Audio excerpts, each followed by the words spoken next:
Welcome to ScoreSaber 2, the biggest update ScoreSaber has received in over 5 years. My name is Umbranox. If you don't know me, I'm the creator of ScoreSaber, and in this video, we'll be walking through everything launching with this update, including major website changes, detailed score statistics, in-browser replays, replay storage upgrades, social features, account connection improvements, realms, and a look at features currently in research and development. Let's start by looking at the shiny new website. First, on the new maps page, you'll immediately notice it's built around full map sets instead of leaderboards for individual difficulties. This makes the page a lot cleaner and easier to browse, while still giving you a quick overview of the star ratings alongside all of the other information that you'd expect. One long-awaited addition here is the map key, which means you can finally jump directly to the map's SpeedSaver page just by clicking it.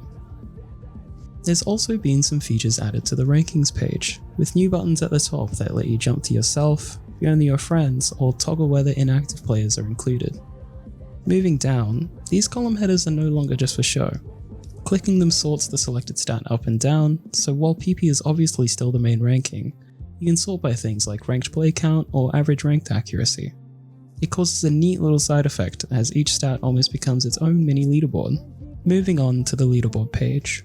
At the top, there's the same information you saw in the map cards, including the clickable map key.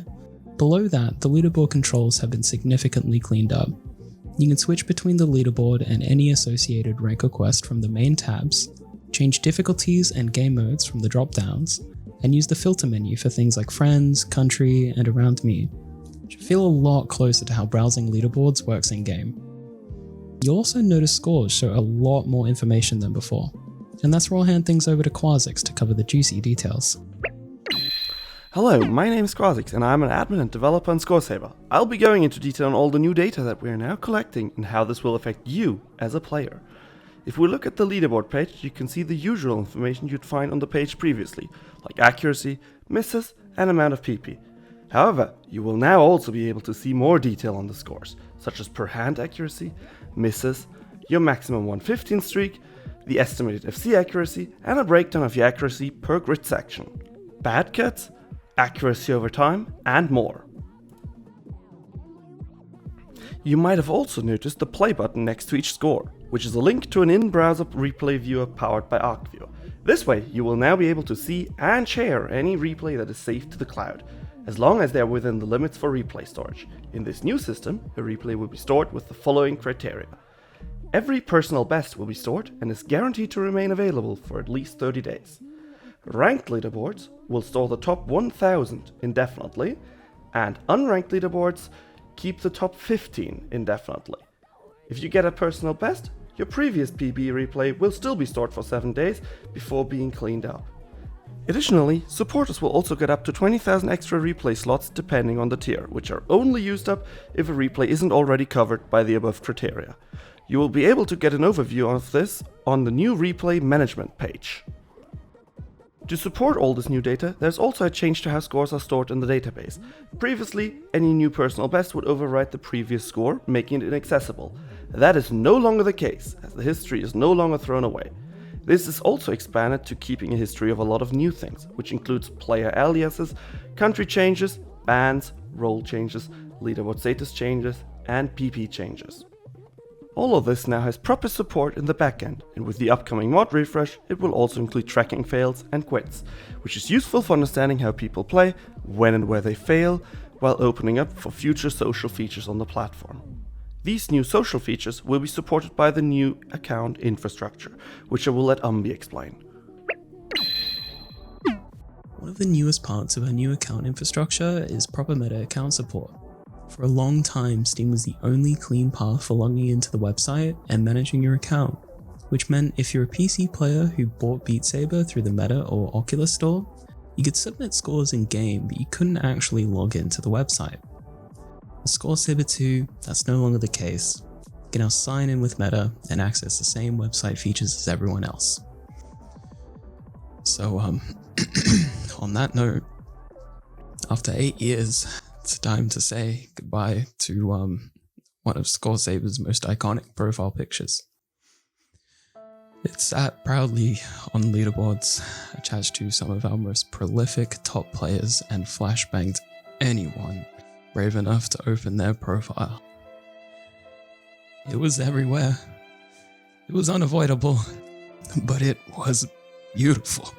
Its time has finally come. Press F to pay respects.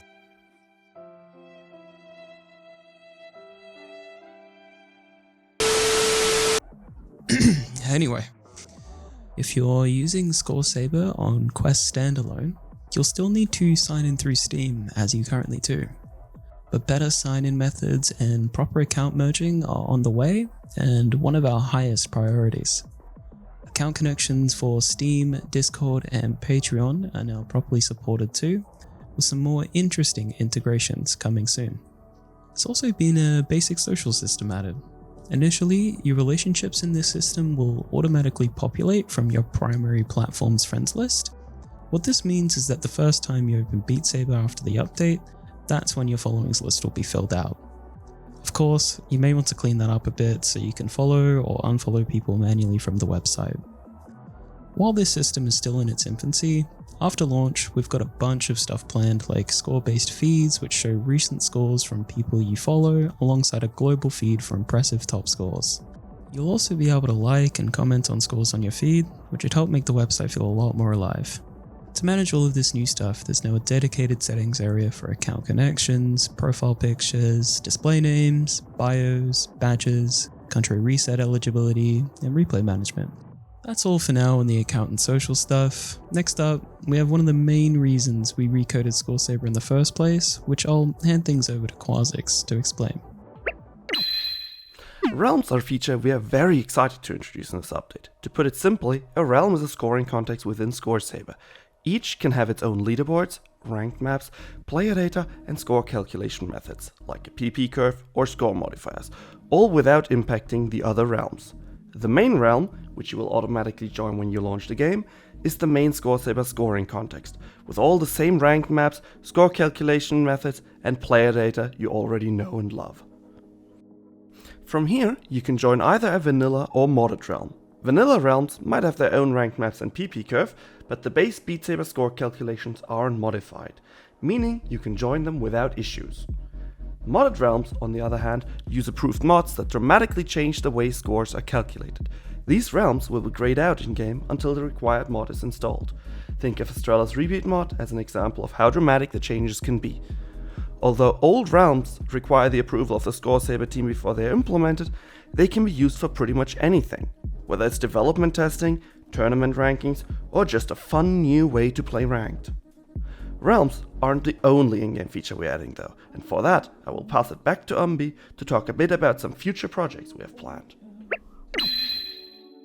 There's also a few more things we'd like to show before wrapping up, starting with one of the projects currently in R&D, Project Ludus. At its core, Ludus is a framework for rendering and syncing multiple Beat Saber players from one instance of the game. One of the first applications of that is a tournament client, making it possible to view each player's live gameplay without relying on each person streaming their own POV to Twitch or a custom server.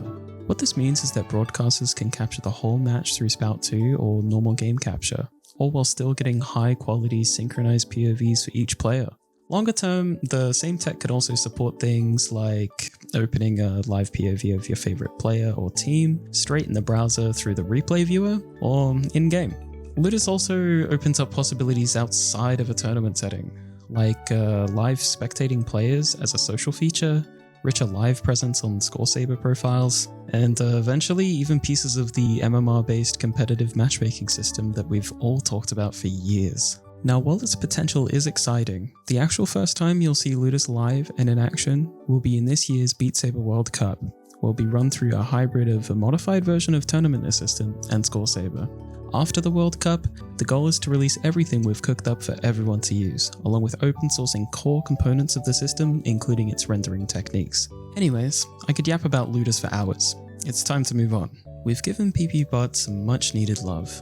PPBot now has new and improved embeds for scores in the score feed channel and ranking system updates, with more information such as difficulty, BPM, plays, and accuracy. This gives PPBot a new and refreshed look instead of the current, pretty big embeds that are mostly just the cover image. Lastly, we're currently working on refreshing the PC and Quest mods. This refresh will include support for the new features, along with much needed cleanup and optimizations. These changes will not be released alongside ScoreSaber 2, but the release date is aimed for sometime in mid-June, although that's not set in stone just yet.